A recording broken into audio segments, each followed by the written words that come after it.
Whakalawhalahi atu hane e te wala tala te tupu ke lata mai a whiapani. Good evening in our news bulletin for tonight. Whakakese ta mana tu nā kai whiawhia he whalu tangata hākua nā kai mai ka lotor ke tuku e tau tupi ke tau mita hela pa ke whakaonga hela hākua whalu a tau talahawanga kua tau whitua he mga nei. Kua whai mga ahui whakailoa i he whakatu whono. Kua la he tupi he kautūni kua lata ki he tutungi ai he tau tangata si koe hela taha whahi ni kua lahi mahaki. Koe taha ka kānoha nei ni tuku ai e tau mita hila whou, mai tau loto kaina ki tutungi mua to whakaonga. Koe whiwhirianga ni ko tau se he matakau puringa hua ki he te whahi he tupi sinisi e whakatu whono.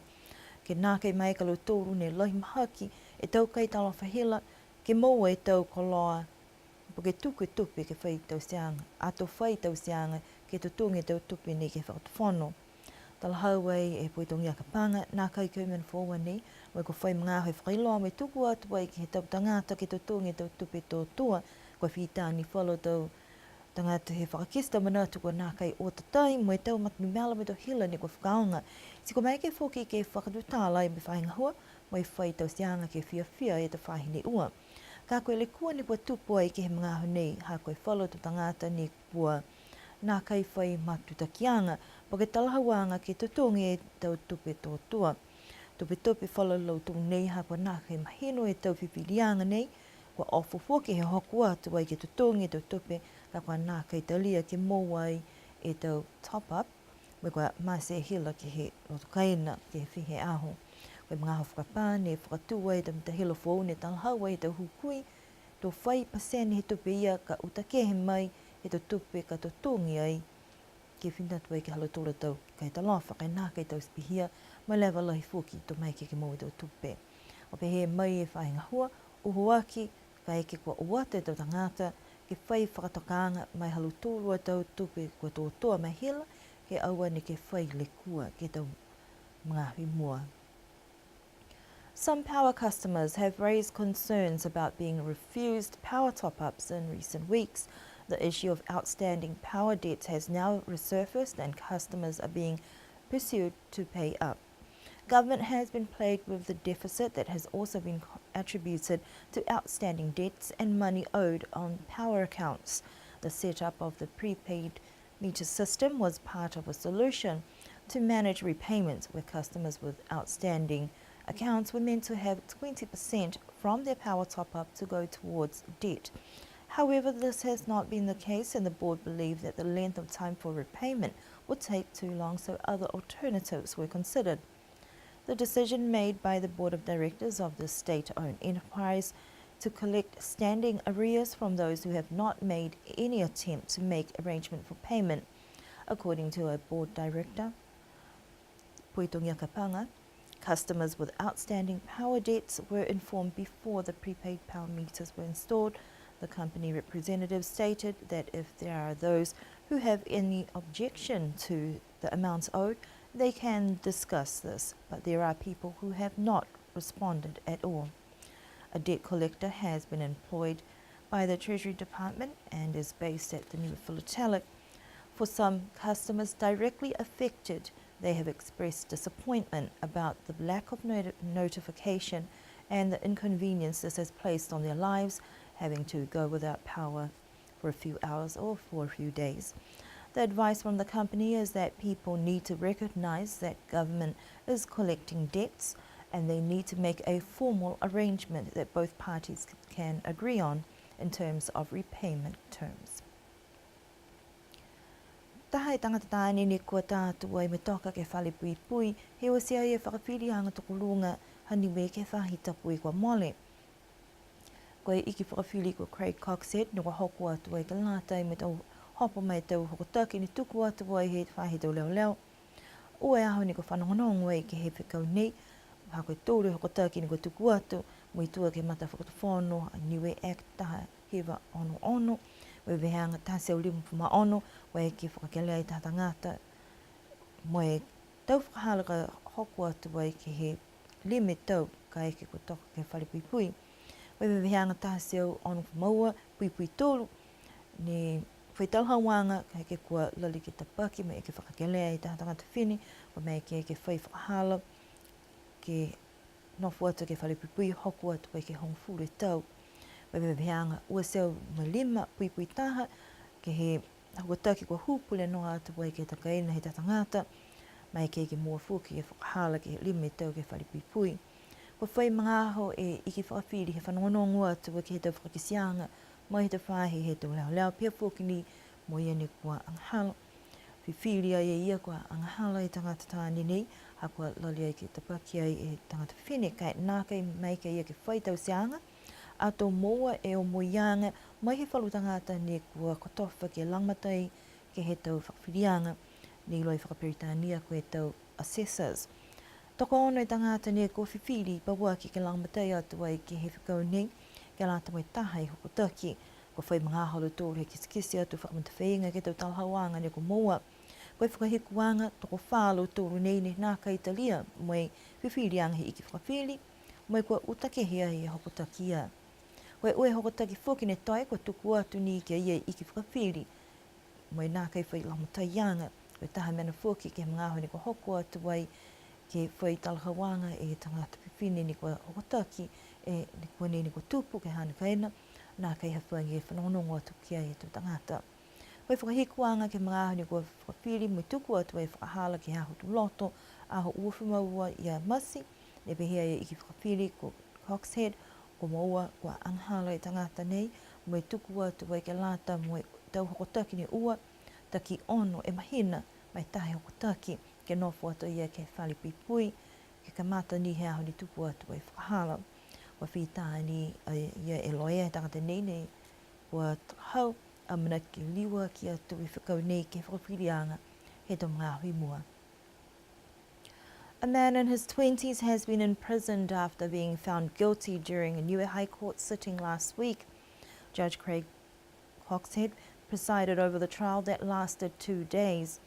The accused was represented and pleaded not guilty to all 3 charges. The first charge under Section 156 in the Niue Act 1966 of indecent assault, if found guilty, the individual would be liable for imprisonment for a term not exceeding 5 years. For the second charge for attempted rape under Section 162, bracket 3 of the Niue Act 1966, there is an imprisonment term not exceeding 10 years.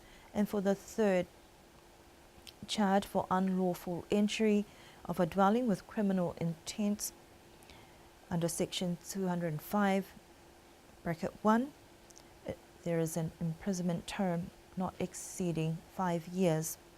In considering all of the evidence, the judge found the accused guilty of attempted rape. The charge in the judge's view was proven.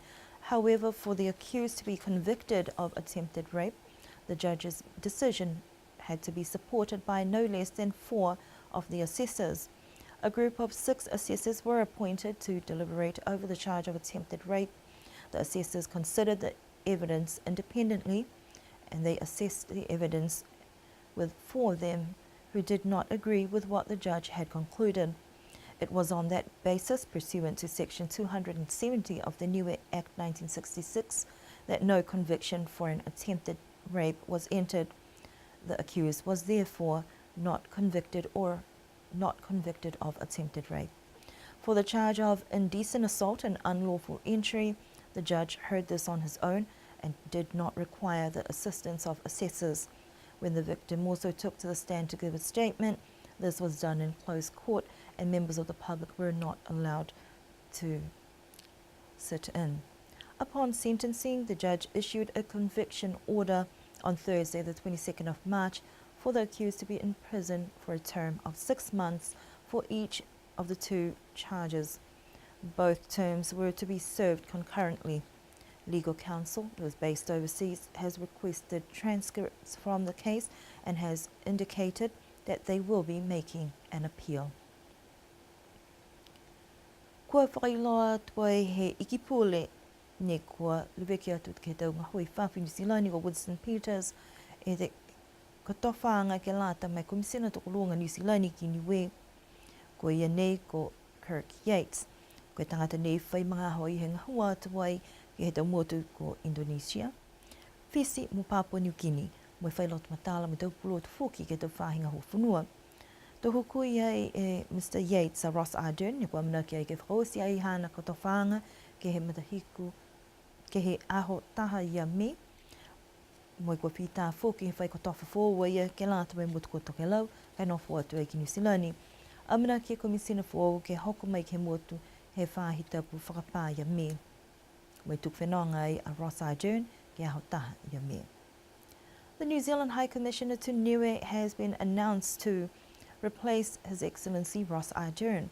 New Zealand Foreign Affairs Minister Honourable Winston Peters made the official announcement last week that Kirk Yates will be New Zealand High Commissioner to Niue. Mr. Yates is an agriculture specialist within the Ministry of Foreign Affairs and Trade and has held diplomatic and development positions in Indonesia, Fiji and Papua New Guinea. Ross Ardern has served in Niue as the New Zealand High Commissioner for about 5 years now and will be ending his post in Niue on the 1st of May. He will take up a position as the administrator for Tokelo, based in Auckland. Kirk Yates is due to arrive in Niue on the first week of May. Tai whakaroanga si tupe whakatawhonu ne ko tausia ki he leo taong Niue ki hea hui niawhi, ke langwata i mutu kotonga he mole a whāko kita. Weta whahita kua mole ki tua fōkini, hai e tau turi tupe he tamuta kei nanga tonga, he tau pahala whakafuakai, me whakatātai tau kuri mutu kehe. Kua mai ki fuaki aonga whakamahani me anga tau whānau ki ke tau se tā whakaroanga laka hui, ke lata mo e tau asi tupe nei. Mole ai e tōre awhi tālani ko mua mai ki he whakaroanga ne whakahoko e pungpungi niawhi, tal hau mai takitaki he whainga hua, ne tau se e whakaroanga ko Charlene Tukiuha, amanaki ke whakawhanua ai ki he whakatuwhone tau tupe mo e pata whakataha tō whakawhanua atu e ki tonga. Wana kei manako e whakatuwhona tonga ke he tau puha koloa, ka kua whakamahino ni e manako la tōru ke mo e tau tupe laumatai ke lata mo e motu. Koe tā whakalanga whoki he whakatuwhonu ne matutaki anga e he mga huni mai ke te tangata ki ua atu e ke whahinga ho whakawhiri ke whaki tupe tō pāme whakawasi ke he aho lotu a pungipungi. The Niue government has made an appeal to the public for monetary donations to assist Tonga after the devastation of Tropical Cyclone Gita. Fundraising initiatives were organised by the Tongan community in Niue, and a Luema Tonga walkathon was organised by the Early Childhood and Education, the Niue Primary School, to support the cause, according to Community Affairs Officer Charlene Tukiuha. Once the donations have been collected, they will be sent to Cabinet to determine where the donations will be used to assist in recovery efforts in Tonga. Over $3,000 was raised in yesterday's Radiothon program, but donations are still being accepted at the Justice Department until Wednesday this week. Unlike previous appeals, the Tongan government requested for monetary donations only. And that concludes our news bulletin for this evening. Do join us again for our next news bulletin on Thursday. And don't forget that the Niue Legislative Assembly meeting is on tomorrow morning, and that will be on Radio Sunshine. Whakaosi mene te walatala te tupu ke lātu me whiwhine ua niemu ke whanongonongo ke te whaloanga he tau ririfu e whanu ke pule ka whanoi ke puipunga pungi whakatoka atu ai ke he lau taonga Niue. Tau ririu ni whare pene i whoki ke he awhiawhia toloto. Ke nono wha nui ne pō.